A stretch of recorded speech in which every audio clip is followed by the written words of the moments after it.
or safe gun handling, just like they said in the thing. Number one, always keep the gun pointed in a safe direction, okay? No matter what, if this gun's loaded and my finger's on the trigger, if it's pointed in a safe direction, even if it fires, I cannot possibly hurt anybody, can I? Okay? Most important, always keep it pointed in a safe direction. One of the things when we start talking about drawing and presenting your handgun, why a strong side, okay? Well, what if I had a shoulder holster? Okay, how do they fit in there? Just like this, right? Okay?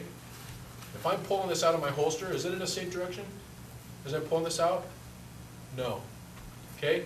If it's in the back holster, and I'm pulling it out like this, is it in a safe direction? No. When it's right here, it's always in a safe direction. It's down, I come like this, it's where I want it to point, it's here. Okay? Always in a safe direction. That's why it's safe like that.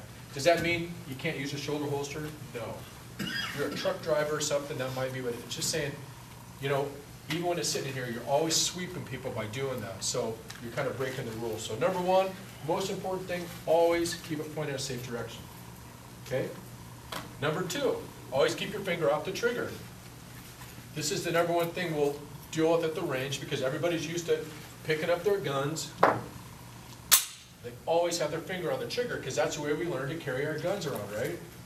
So, especially on something like this, doesn't take much, and I just shot somebody, okay?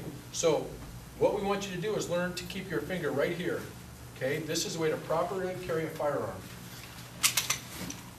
It doesn't take long. As I pull this out even, okay, somebody's coming up and I'm like this, okay? It doesn't take me long to get my finger on that trigger, but it's safe because, number one, it's pointed at somebody. I don't want to be nervous and accidentally shoot them, right? So my finger's off the trigger, we keep it right here. Ideally, if you could have it bent just a little bit, right upside like this, that way if somebody gets you, you have a little bit of pressure on there, but your finger's not on the trigger. Okay? So as we're pulling them out of our holster, we're going to want you guys to practice a little bit tonight. Your finger's right here, pull straight up like this. It's so easy once you get used to doing it. Okay?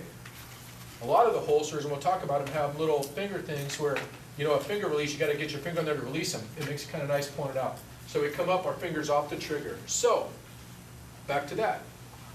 Even if it's pointed at somebody and it's loaded, if my finger's off the trigger, I can't shoot anyone, right? Safety rule number two.